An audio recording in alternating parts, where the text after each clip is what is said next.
ওরে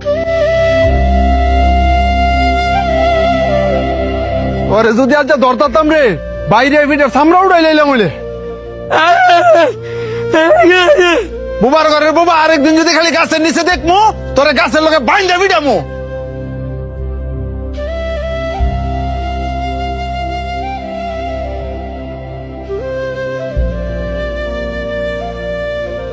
বাবা সরন্তে তোরে না করছি এই ময়লা কাগুলি আমার সামনে না আইছি তোর শরীরের গন্ধ যে আমার সহ্য হয় না এটা কি তুই বুঝস না? হ্যাঁ কথায় কাজ হইতো না হ্যাঁ একদিন পিস্তুরা বান দিয়া ঠিক মতন ফিরাইতে হইব তাইলে আর আঙ্গ লাগাইতো না। বাহ খুব সুন্দর কথা কইছস।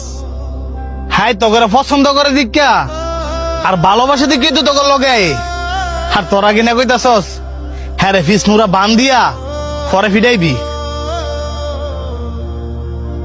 তো তুই তোর লগে আর রাইস হ্যাঁ শরীরতে কি গন্ধ বাড়ি তুই দেখছস এক কাপড় বেড়ে সবসময় ঘুরে এই যে শার্টটা দেখতেছস এটা আর বাপে পড়তো আর হ্যাঁ আর বাপে সিরা শার্টটা পরে ঘুরে। হ্যাঁ এই শার্টটা কে লেগে পরে ঘুরে কারণ হ্যাঁ আর বাবার অনেক পরিমাণে ভালোবাসে। হ্যাঁ তো তখন মতন সামর্থ্য নাই যে চাইলে রং বেরঙের কাপড় পরে ঘুরবো। হ্যাঁ বুবা দেখা অসহায় দেখা তোরা কি আরে মানুষ মনে করস না? এই যে হ্যাঁ মনে আঘাত দিয়ে দিয়ে কথা কস হ্যাঁ কি মনের ভিতরে কষ্ট পায় না? এই তোরা কি জানোস না হ্যাঁ মুখে কইতে না পারলো কানে সবই শুনে।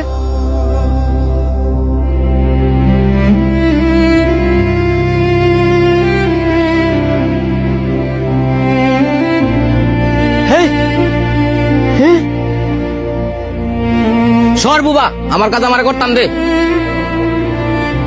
কেডা রে আমার আম গাছের নিচে? কাকা ওই যে হ্যাঁ এই বুবাই হ্যাঁ না করার পর ওই গাছ উইডাল দিছে। বুবা তোরে আজকে আমি খাইছি।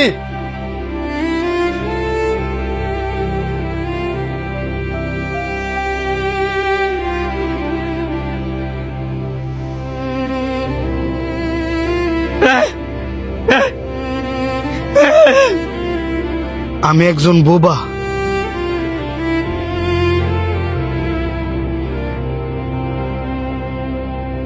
আমি চাইলেও কারোর সাথে কথা বলতে পারিনি। সবারই তো মন আছে,